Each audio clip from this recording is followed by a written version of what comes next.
मैं आपसे बोलूं कि इस बार बिहार में कुछ नया खेला होने वाला है, तो क्या आप मेरे बात को मानिएगा? मैं आपको बता दूं, लोकतंत्र के इस महापर्व में जनता ने बढ़ चढ़कर बिहार विधानसभा चुनाव 2025 में हिस्सा लिया और पिछले कई वर्षों का रिकॉर्ड तोड़ दिया। जी हाँ, मैं बिल्कुल सही बोल रहा हूँ। बिहार विधानसभा चुनाव के पहले चरण में हर एक वर्ष की अपेक्षा इस बार 9% अधिक वोट हुआ है। अर्थात हर एक बार की अपेक्षा वोटरों की संख्या में इजाफा हुआ है। क्या इस बार बिहार में बदलाव का बयार है या फिर एनडीए की सरकार है, ये तो 14 नवंबर को पता चलेगा। लेकिन चुनावी जुमलेबाजी को छोड़ते हुए तथ्यों के माध्यम से अगर हम जाने तो 40 साल पहले का इतिहास अगर उठा के देखे, जब पहली बार बिहार में आरजेडी की सरकार बनी थी तो उस समय 60% से अधिक वोट हुआ करते थे, लेकिन उस समय पुरुष वोटरों की संख्या ज्यादा थी।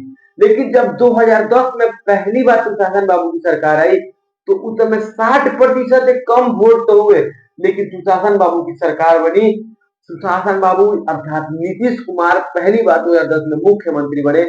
तो क्या आपको ये बात पता है कि अगर एनडीए की सरकार बनाने में बिहार में सबसे बड़ी अहम योगदान किसी का रहता है तो महिलाओं का रहता है, नारियों का रहता है।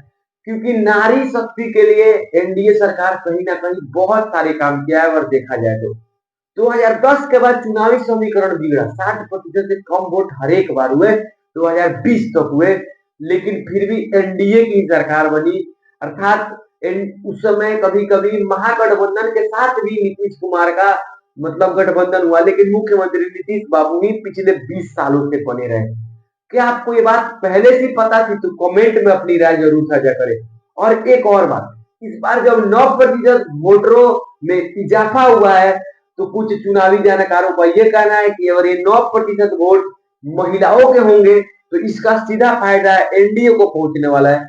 क्योंकि वोट से कुछ दिन पहले महिला रोजगार योजना के तहत जो 10-10 हजार रुपया महिलाओं के खाता में आया है, ये मास्टरमाइंड का काम साबित करने वाला है।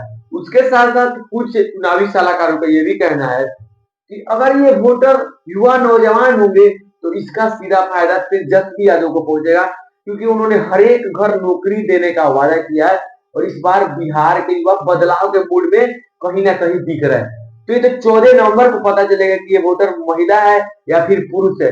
क्या आपको लगता है इस बार बिहार में बदलाव का बयार है या फिर एनडीए सरकार है? तो अपनी राय कमेंट में जरूर बताएं।